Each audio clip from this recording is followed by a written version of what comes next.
Shalom, salam berkat dari kami untuk pendengar sekalian. Saat ini pendengar akan diberkati dengan program Hari Ini Harinya Tuhan bagian yang ke-8. Sebuah program rohani tentang doktrin Alkitab yang menolong kita untuk semakin tertanam dalam kebenaran firman dan bertumbuh dalam kemuliaan. Bersama hambanya, Pendeta Gilbert Lumoengo, STH.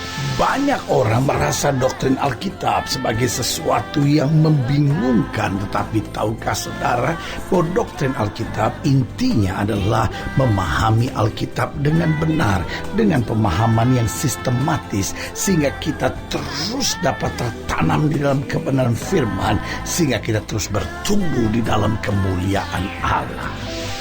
Buka hati saudara sekalian untuk menerima berkat-berkat firman-Nya hari ini. Orang yang maju adalah orang yang dapat memanfaatkan setiap kesempatan. Saudaraku yang kasih dalam Tuhan, berarti kita harus mengerti bahwa hidup ini adalah kesempatan. Bagaimana kita dapat melihat kesempatan itu, dapat mengisi setiap kesempatan itu, dan dapat menjadikan setiap kesempatan itu saat untuk kita mengalami berkat dan mujizat Tuhan. Haleluya. Selamat datang dalam program kita hari ini, Harinya Tuhan, sebuah program rohani yang mengajar kita untuk menjadikan firman Tuhan sebagai dasar kehidupan kita. Karena dalam program Hari Ini Harinya Tuhan ini, karena kita tahu betul bahwa firman Tuhan adalah jawaban buat kita. Dunia hari-hari ini adalah dunia yang penuh dengan berbagai pertanyaan. Dan orang-orang yang tidak berjalan pada firman Tuhan akan menjadi orang-orang yang lemah, akan menjadi orang-orang yang kecewa. Tetapi orang-orang yang berjalan teguh pada firman Tuhan akan melihat damai dan sukacita yang luar biasa. Haleluya. Dan dalam program kita sedang membahas tentang memberi kesempatan. Saudaraku yang kasih dalam Tuhan, dunia ini atau tempat di mana kita hidup hari-hari ini, kita menjumpai banyak kesempatan di dalamnya.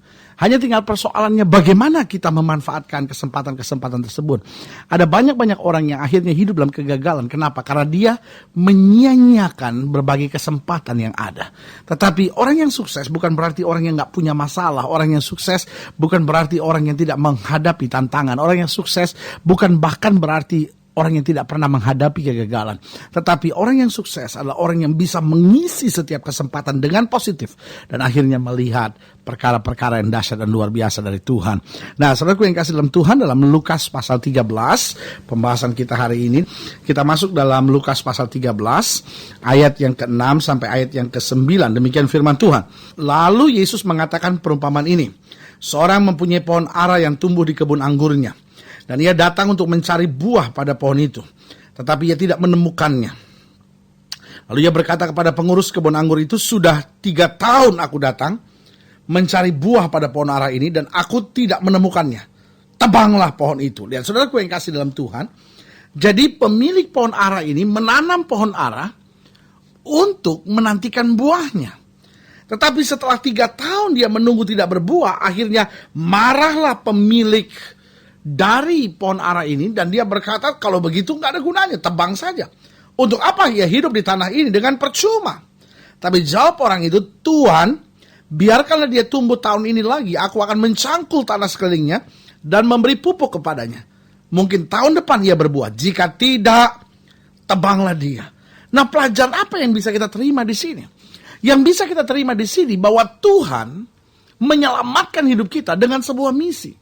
Misi apa Tuhan menyelamatkan hidup kita? Bahwa Tuhan mau memakai hidup kita supaya lewat hidup kita jadi terang. Lewat hidup kita jadi berkat. Lewat hidup kita jadi garam dunia. Kita menjadi seorang yang berarti dalam kehidupan ini. Ini target Tuhan dalam hidup kita.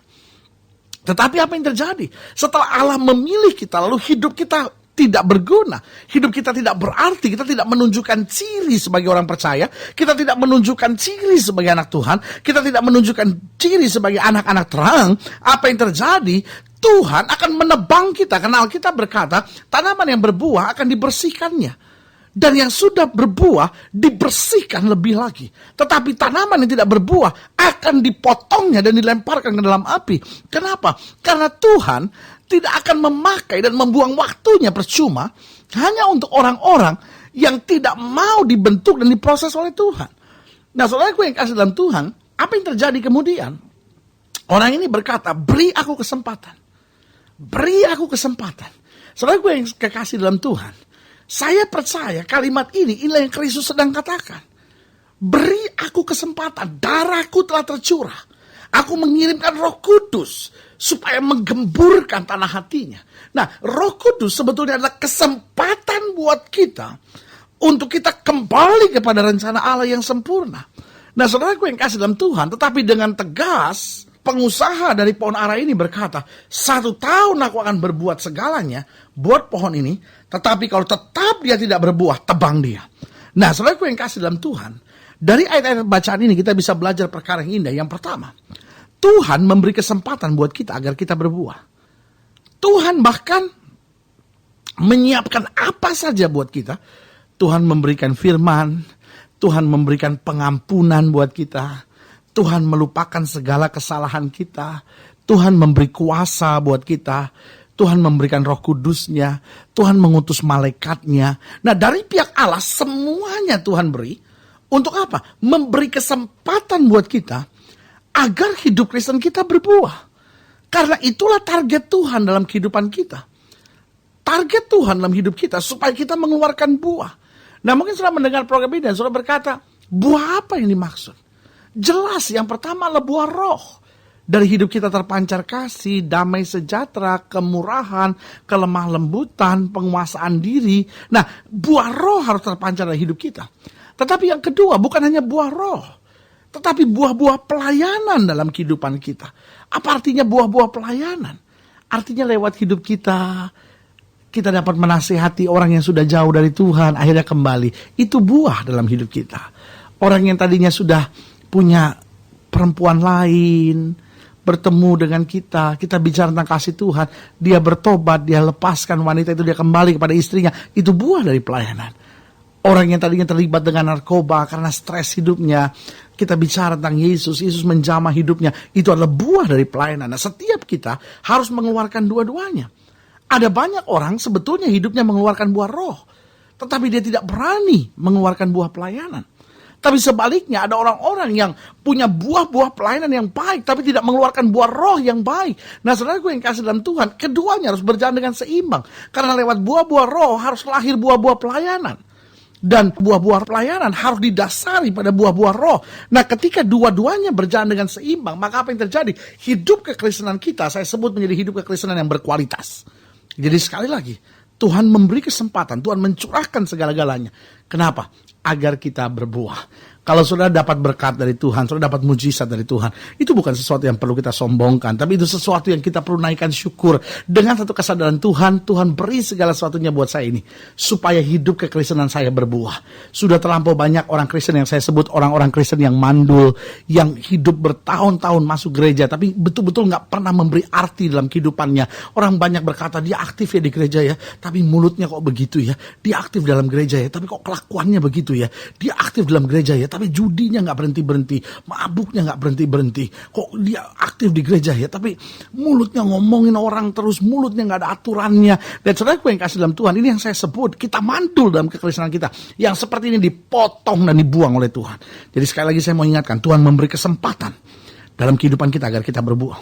Yang kedua, Tuhan memberi kesempatan karena dia tidak ingin kita binasa. Dia beri kesempatan kepada kita. Karena dia tidak ingin kita binasa. Karena Alkitab berkata bukan kematian orang fasik yang dikehendaki, tetapi pertobatannya. Saudaraku yang kasih dalam Tuhan, Allah yang menghukum adalah Allah yang tidak ingin menjatuhkan hukuman. Saya ulangi sekali lagi, Allah yang menghukum adalah Allah yang tidak ingin menjatuhkan hukuman. Mungkin saudara mendengar program ini dan berkata, pendeta bagaimana kau dapat berkata bahwa Tuhan yang menghukum adalah Tuhan yang tidak ingin menjatuhkan hukuman? Tuhan memang menghukum, tapi dia menghukum karena keadilannya. Tetapi dia menghukum sebetulnya dari hatinya yang terdalam, bukan itu kerinduannya. Tidak ingin dia lihat satu orang pun di antara kita ada di neraka. Karena Alkitab berkata bahwa neraka itu diciptakan untuk iblis dan malaikat-malaikatnya. Artinya bahwa neraka itu disediakan Tuhan bukan untuk manusia, tetapi disediakan Tuhan untuk melemparkan setan dan pasukan-pasukannya. Tetapi kita kadang-kala dibodoh-bodohi oleh setan. Kita terseret oleh setan, kita masuk dalam perangkapnya, kita masuk dalam belenggunya tanpa kita sadari, kita telah menjadi pengikut-pengikutnya. Berarti hari ini kembali saya mau ingatkan, Tuhan memberi kesempatan. Untuk apa? Agar kita dapat berbuah. Tuhan memberi kesempatan yang kedua. Kenapa? karena dia tidak ingin kita binasa. Tapi yang ketiga perlu kita catat, bahwa Tuhan yang memberi kesempatan adalah Tuhan yang tidak ingin dipermainkan. Tuhan yang memberi kesempatan kepada kita adalah Tuhan yang menginginkan kita menghargai kesempatan itu, menyadari kesempatan itu, dan berkata, Tuhan, saya tahu tidak kebetulan saya dengar firman Tuhan. Tuhan, saya tahu tidak kebetulan Tuhan berbicara buat saya. Saya tahu Roh Kudus Tuhan berikan, berkat Tuhan berikan, dan semuanya ini harus menyadarkan buat saya bahwa inilah kesempatan untuk saya bertobat. Saudaraku yang kasih dalam Tuhan, jangan tunggu sampai kau terbaring di ICU dulu baru kau berkata, Tuhan, ternyata Engkau menegur aku. Jangan tunggu sampai bisnismu hancur dulu. Jangan tunggu sampai istrimu lari meninggalkan saudara dulu. Jangan tunggu sampai suami sudah meninggalkan saudara. Jangan tunggu sampai anak-anak sudah hamil di luar nikah. Jangan tunggu sampai anak-anakmu terlibat narkoba, anak-anakmu pindah agama, baru akhirnya engkau kecewa dan kau berkata, Tuhan, seberat inikah beban hidup saya. Saudara-saudaraku yang kasih dalam Tuhan, pendengar yang diberkati Tuhan, biarlah saat ini waktu engkau tahu bahwa Tuhan sedang memberi kesempatan, saya harus bertobat, saya harus tinggalkan dosa, saya harus berjalan dengan Tuhan, saya harus kembali dekat pada Tuhan, karena hanya dekat Tuhan saja jiwa kita tenang. Saudaraku yang kasih dalam Tuhan, kalau sudah ingin dilayani lebih jauh, sudah dapat menghubungi kami melalui surat, sudah dapat menghubungi kami melalui telepon, sudah dapat kunjungi website kami. Karena kami ada untuk membawa Bapak Ibu sudah senantiasa lebih dekat pada Tuhan, mengalami kasih kuasa mujizat yang luar biasa. Haleluya. Secara khusus juga melalui program ini saya mau berdoa untuk setiap saudara yang sakit, setiap saudara yang berbeban berat. Karena saya percaya bagi Allah tidak ada perkara yang mustahil. Saudara-saudara yang mungkin sedang hadapi goncangan rumah tangga, saudara-saudara yang mungkin sedang berkata, Tuhan, iya hidup saya sudah jauh dari Tuhan. Saya tahu ini kesempatan yang sedang Tuhan berikan kembali buat hidup saya. Saudara-saudara yang mau didoakan secara khusus, sudah boleh taruh tangan kanan sudah di dada. Dan kita berdoa, Bapa dalam nama Yesus, hamba berdoa buat setiap pendengar sekalian. Secara khusus hamba berdoa untuk setiap mereka yang taruh tangan kanan di dada karena persoalan, karena beban, karena masalah, karena goncangan-goncangan ekonomi, goncangan-goncangan di masa muda, goncangan-goncangan dalam keluarga. Bahkan setiap mereka yang hari-hari ini sedang menyadari bahwa Tuhan sedang memberi kesempatan kepada mereka untuk bertobat, untuk kembali kepada Tuhan, untuk mendekat kepada Yesus. Bapa, melalui program ini hamba berdoa di dalam nama Yesus, Tuhan jamah, Tuhan pulihkan, Tuhan kerjakan mujizat, sehingga kembali Tuhan kami rasakan jamahan Tuhan, kembali kami rasakan kasih Tuhan, kembali kami rasakan kuasa Tuhan menjamah hidup kami. Dan Tuhan, hamba percaya bagi Allah tidak perkara yang mustahil. Engkau kerjakan mujizat, bangkitkan iman kami, dan kami akan melihat kemenangan yang luar biasa. Di dalam nama Yesus kami berdoa, haleluya. Amin. Saudaraku yang kasih dalam Tuhan, kita sudah berdoa. Dan ketika sudah berdoa, ini saatnya sudah melangkah. Karena kita berkata, iman tanpa perbuatan pada hakikatnya mati. Seringkali kita berdoa.